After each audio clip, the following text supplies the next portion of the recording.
Souvenez-vous, entre 2004 et 2006, Michael Jones a participé à la Star Academy en tant que professeur répétiteur pour les élèves. Mais le musicien ne semble pas avoir gardé un souvenir très agréable de cette expérience. Invité sur le plateau de Jordan Deluxe ce 9 octobre, il n'a pas hésité à déclarer que l'émission était un presse-purée. Le plus grand regret de l'auteur-compositeur, ne pas avoir pu prendre davantage de temps auprès des élèves de la Star Academy. Le musicien a confié auprès de Jordan Deluxe « Je suis allé là-bas en me disant « je vais apporter mes connaissances et les aider un peu. J'ai juste oublié que c'était une émission de télé. » Et d'expliquer « on ne peut pas faire tout ce qu'on veut et il n'y a pas le temps.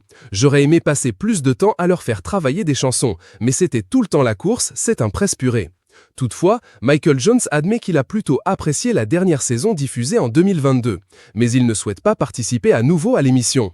Rappelons qu'il connaît bien le futur directeur de la nouvelle saison de la Star Academy, diffusée dès novembre, Michael Goldman, alias le fils de Jean-Jacques Goldman. Michael Jones est d'ailleurs l'un des rares à avoir régulièrement des nouvelles de l'interprète de Envole-moi.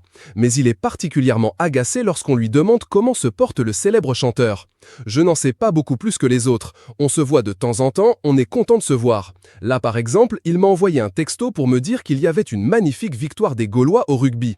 Mais de toute façon, il va forcément bien car s'il allait mal, cela serait dans tous les journaux, a-t-il lâché. » Michael Jones a toujours entretenu des liens très forts avec Jean-Jacques Goldman, qu'il a même aidé financièrement pour acheter une maison.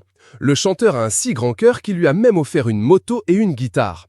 Quand on a passé notre moto ensemble, Jean-Jacques m'a dit « Je ne voudrais pas te perdre sur la tournée, donc si tu ne fais pas de moto pendant la tournée, je t'en achète une. » Il m'a donc acheté une Triumph Bonneville de l'époque, que j'ai gardée très longtemps, a détaillé l'auteur-compositeur.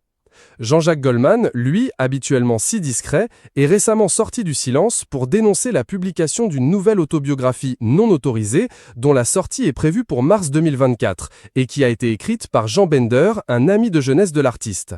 Je n'ai jamais autorisé ou donné mon accord pour aucun livre ou biographie, et je n'ai pas le pouvoir de les interdire, même quand l'auteur, un ex-musicien que je n'ai pas vu depuis plus de 40 ans, se prétend mon ami, a déclaré le chanteur de 61 ans dans un communiqué de Sony Music.